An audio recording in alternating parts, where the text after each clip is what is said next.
Welcome to the Recovery Cast, brought to you by Hills and Rangers Private.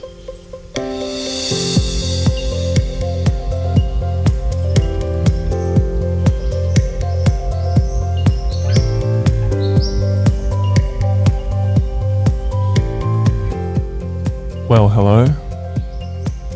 A warm welcome to all our listeners, wherever you are. You're listening to the Recovery Cast, brought to you by Hills and Rangers Private. My name's Oliver, and I'm an addict in recovery. Today's episode is going to be an interesting episode. I'm going to talk to you a little bit about my story, how I got here in recovery, and how it all works for me, some of my experiences.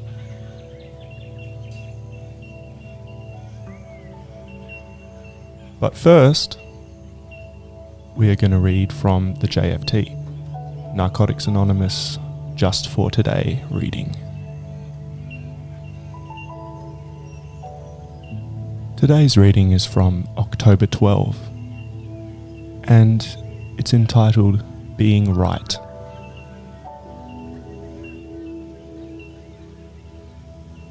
When we admit that our lives have become unmanageable, we don't have to argue our point of view. We no longer have to be right all the time. Basic text, page 58. Nothing isolates us more quickly from the warmth and camaraderie of our fellow NA members than having to be right. Insecure, we pretend to be some kind of authority figure. Suffering from low self-esteem, we try to build ourselves up by putting others down. At best, such tactics push others away from us. At worst, they draw attack. The more we try to impress others with how right we are, the more wrong we become. We don't have to be right to be secure. We don't have to pretend to have all the answers for others to love or respect us. In fact, just the opposite is true. None of us have all the answers. We depend upon one another to help bridge the gaps in our understanding of things, and we depend upon a power greater than our own to make up for our personal powerlessness. We live easily with others when we offer what we know, admit what we don't, and seek to learn from our peers. We live securely in ourselves when we cease relying on our own power and start relying on the God we've come to understand in recovery. We don't have to be right all the time, just recovering. Just for today, God, I admit my powerlessness and the unmanageability of my life. Help me live with others as an equal, dependent upon you for direction and strength.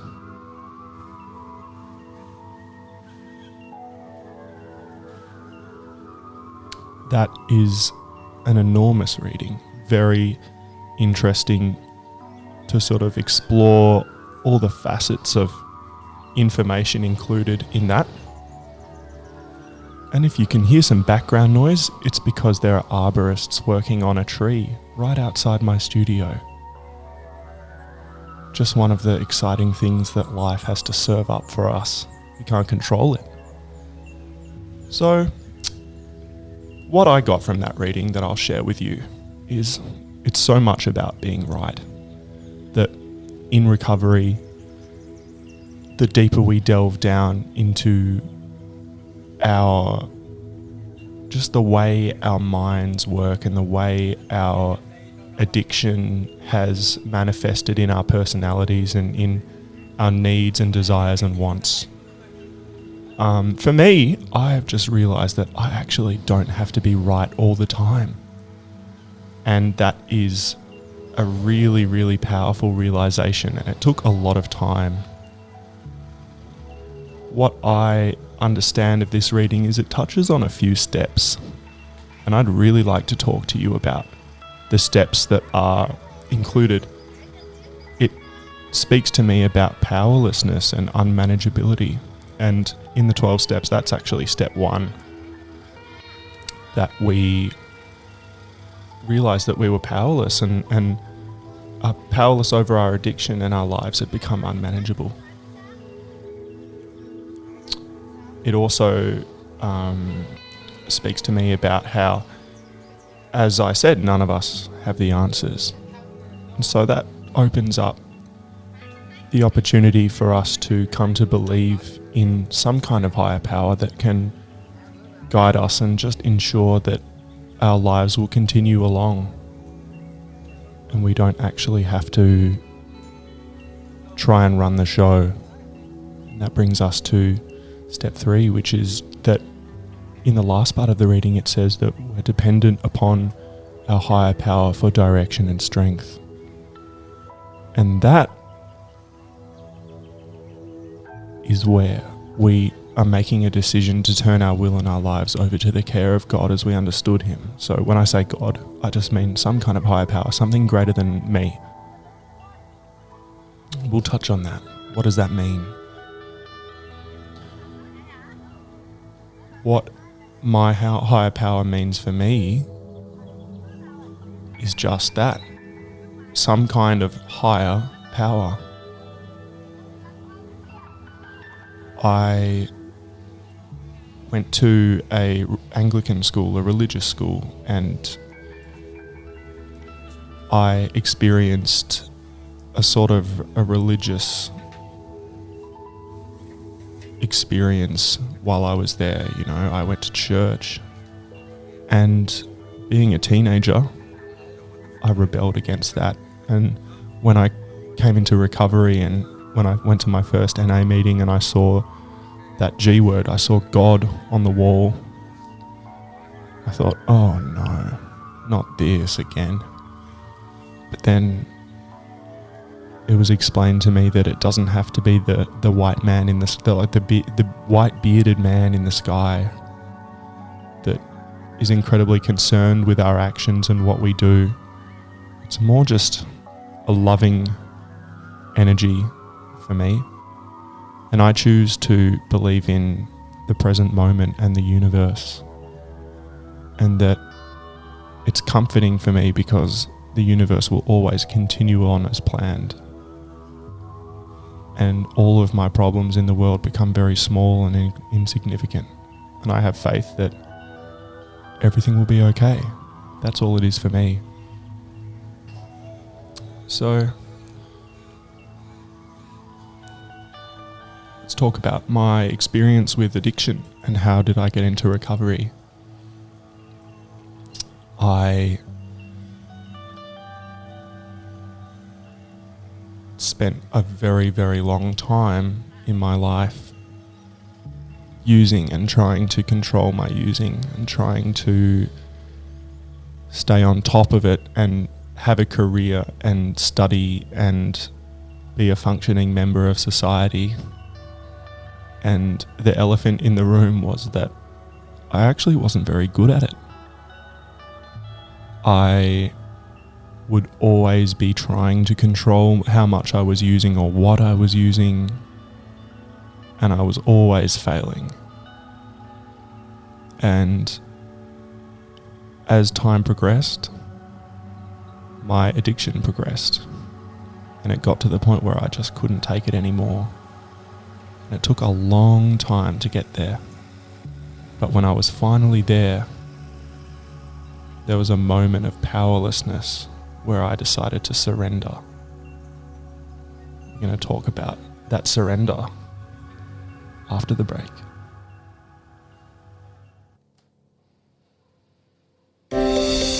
You're listening to the Recovery Cast, brought to you by Hills and Ranges Private. Like what you hear? Then visit us at www.rehab.melbourne for more shows.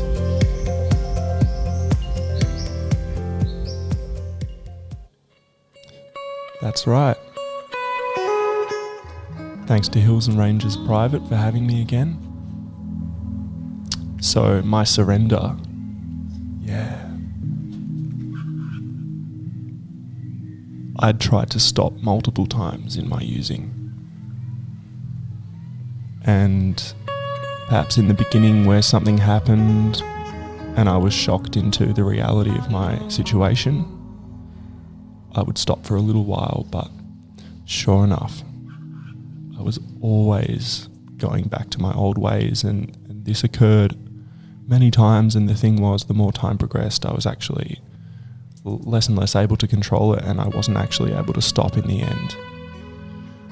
And that's when I had my first surrender, that my family staged yet another intervention, and I decided, okay, I'll go to a drug and alcohol counsellor. And so I did, and that was just a brief moment of surrender. I very quickly built up the resistance again, and I attended this drug and alcohol counsellor for some time and made no progress. You know, I tried counselling, psychiatry, medication, exercise. None of it worked, and that's in the NA literature. None of that was sufficient for us, is what it says. And I, in another moment of surrender, I decided to say yes to the suggestion to going into treatment, to a rehab. And it was there that I was finally able to get clean, one, and two, become curious to see what this 12-step stuff was all about.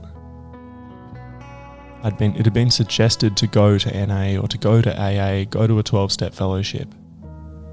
And I thought, nah, I'm not one of those people. I'm not that bad.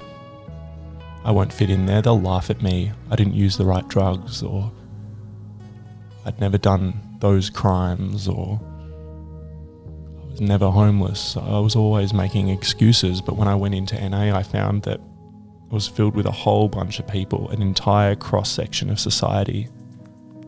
And I fitted in there, and I went into my first meeting, and I quickly found that the answers that I'd been searching for my whole life I was able to find them. And that's where it brings us back to the reading, is that none of us have the answers. That's what I believe, is I don't have the answers. If I had the answers, I wouldn't have gone down the spiraling, disastrous journey of addiction and had to go this far. But, I clearly don't have the answers, and I found the answers in a 12-step fellowship. I found the answers because they're provided to me by some type of higher power that I believe gives me a little bit of direction and a little bit of strength to continue on and live my life on its own terms. Things happen in life that I don't like, and my higher power provides me a level of strength and a level of ability to actually roll with the punches.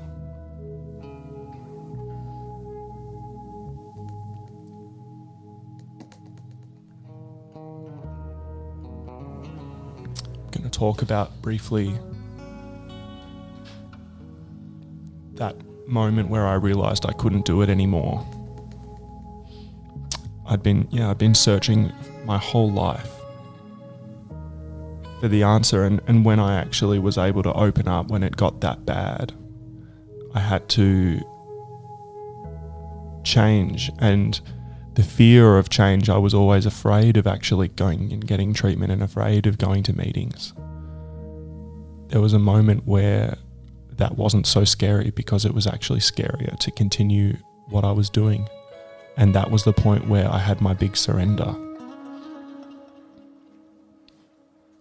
I imagine that a lot of our listeners today have had similar experiences, and that perhaps they're thinking about going to get treatment, or they've come out of treatment and now there's that question of, what do I do?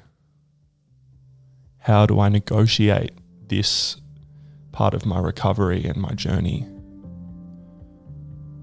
And I'm not here to tell anybody what to do. Nobody ever told me what to do. I had suggestions made. I was told I did this and it worked. And in the reading today, it says that we asked other people and that we were shown and demonstrated how to do things. We don't have the answers, but perhaps maybe other people do. And that was my experience, is that some other people had those answers. They said, I tried this and it worked. That's what I did. And I would make a suggestion for my listeners today that they can reach out to other people and see what they did. Reach out to some people in recovery. There's always somebody that's a little bit further along that path than me. And that's where I find some strength and hope. I've got a list of phone numbers in my phone of people that I've met at NA meetings. People who seem to be sitting in their chair at the meeting with a sense of ease and calm. People who are laughing. People who are happy and have the external things. They pull up to the meeting in a nice car that belongs to them. People that pull up to the meeting and they look healthy and they look happy and they're chatting away with their friends in recovery. I ask them and I say, hey, what do I do? How do I do this? What do you do when you feel like using? What do you do when you get bored? What do you do when one of those old connections calls you and says, hey, let's catch up? How did you deal with that? I found all those answers, and it's worth doing. It's worth trying a few different things and talking to several different people. When I keep reaching out, then I eventually get the answers. It's a seek and you will find thing.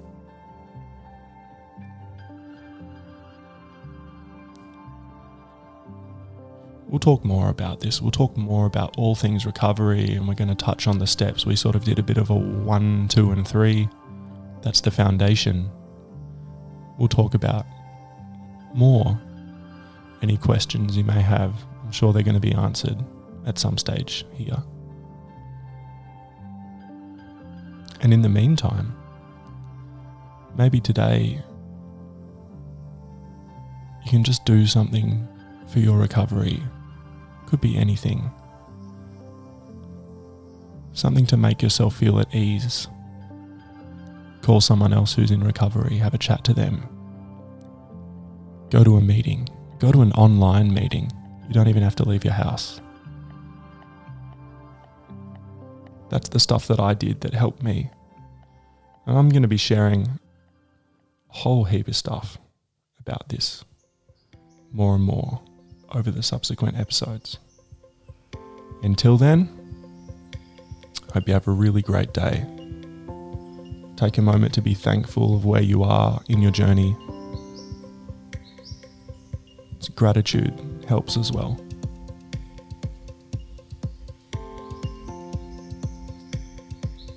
This whole journey's happened for a reason to get to where we are now. We have the ability to change and grow. Enjoy our lives and our recovery. See you next time. Thank you for listening to the Recovery Cast. For more, visit us at www.rehab.melbourne.